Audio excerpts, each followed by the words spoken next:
Hi, this is Paul, and today we're going to be looking at both Qlik and Tableau and how they map data points. What I'm holding in my hand is this is an Inspector USB Geiger counter. We collected about 80 data points going across the western part of the United States, so we'll just use that data to kind of play with it and look at both of the tools. So let's get going. This is basically our data set, and we're going to just really use three columns out of it, which are the lat longs, and then this column which has the CPM, the clicks per minute. So let's hurry on and get into the mapping in Tableau. This is the end result of the plot of all of that data. It really took like 5 minutes of just going over and picking up the lat and the long and dragging them into rows and columns, and then taking the clicks per minute down here as the measures to get our basic data in place. Now it took another 5 hours or so to kind of figure out how to get the colors set up correctly. Now one of the things that you need to look at when I brought in these lat longs, it didn't recognize one of them as being geographic. The way that that's indicated is it looks like a little globe over here. Yeah, you just grab onto that and put in that it's the geographic role of latitude, and that'll change it to what it needs to be. So let's talk about actually our data. I mean, if you look at our data, if you can see up close, you can see, hey, these are some pretty high locations, and if you think about the history of the US, right here in Nevada, Arizona, this part of California was where all the nuclear bomb testing went off. If you look in Kingman, it's at 183 clicks per minute or counts per minute. That is way past the level of what's considered quarantine in the state of California. But there's people that live there, and I didn't see any of them with a second head or anything, so but that's not really scientific, that's just quick observation. Let's get back to actually talking about how you set up one of these ranges. What you have to do is, I mean, if you just use the default, you're going to get colors that really don't show what you're trying to demonstrate, and I wanted to break these into different ranges. You know, above 100 clicks per minute, I want to show as red because that's in an area of quarantine. If it's below 40, that's pretty close on a ground sample to just, background radiation. So those should be areas that just aren't of concern. Once it starts getting over that, in the 40 to 60 range, it's livable, and, there's really not any reason that I can think of that, you need to monitor or be concerned. Now, if it gets into the 60 or 100 clicks per minute, you might want to think about some monitoring options. So these were the buckets that we needed to break down. The way that you do that is you need to create a measure and then go in and edit that measure with just this little bit of code.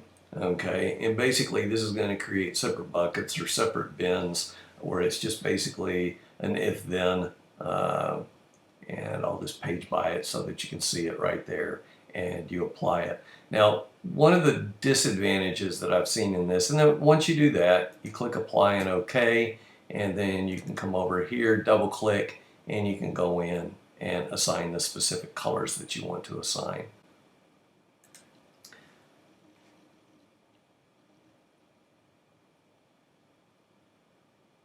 Now, one of the other little tricks is, when you're looking at this, and if you'll look, we picked it where it's going to show just those measures. We can click back out there and it'll turn them all on. You can zoom, but you really can't drag this left and right at that point.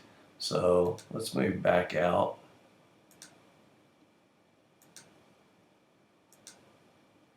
To be able to do that in this tool, you have to move from zoom over to pan.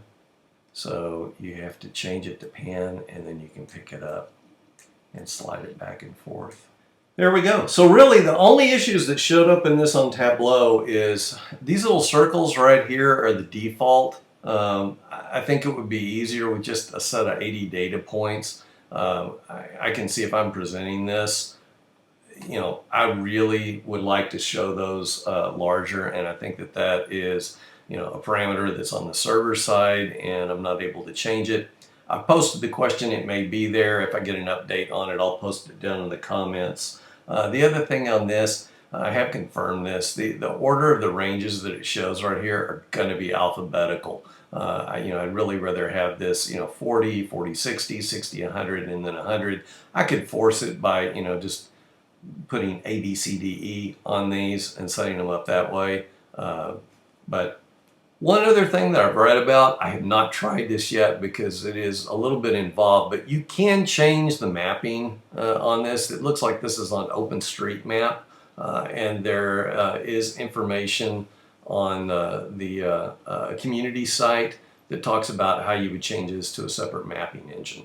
So that may be something that I'll look into in a future video.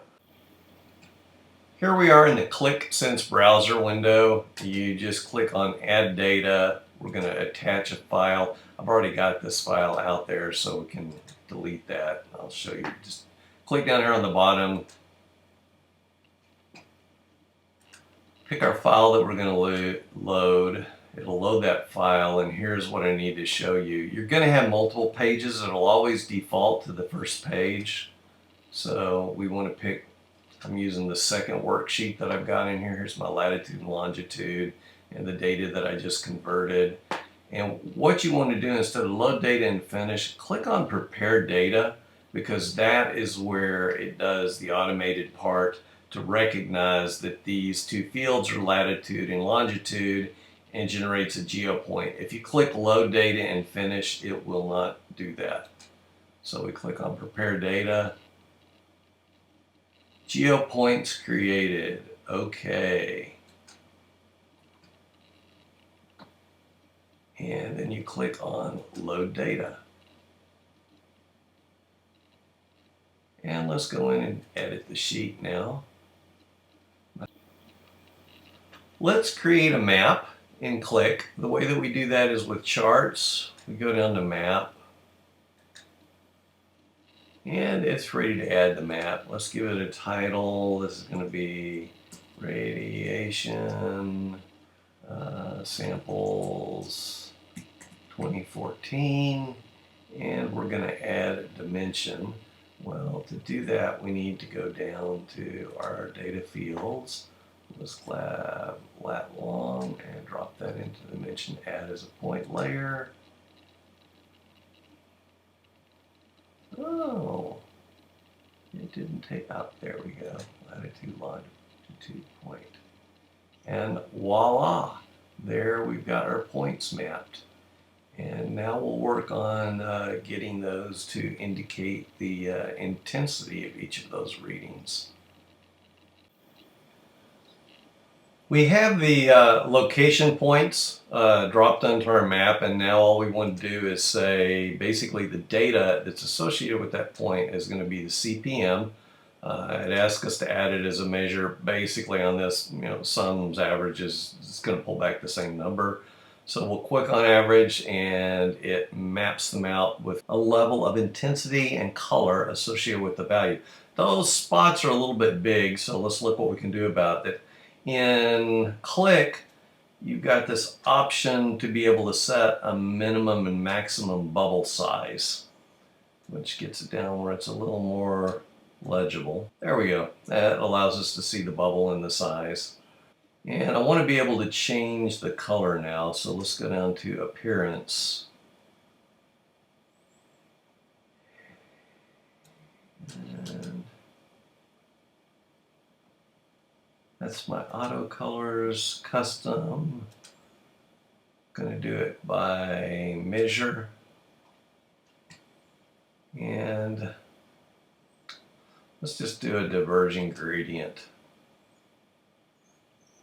I think I actually liked this series of colors better. In this final step, I'm not too pleased with some of the color schemes that I can pick for distinguishing the ranges. I want to pick specific ranges to illustrate the colors on each of these points. Fortunately, Qlik gives us the ability to do that. It's in the area called Colors and Legend. We want to go in by expression. And this is the expression that I'm going to use where basically, and it's very important if you got duplicate data, which we do. We have some samples that were taken at different times at the exact same geocode.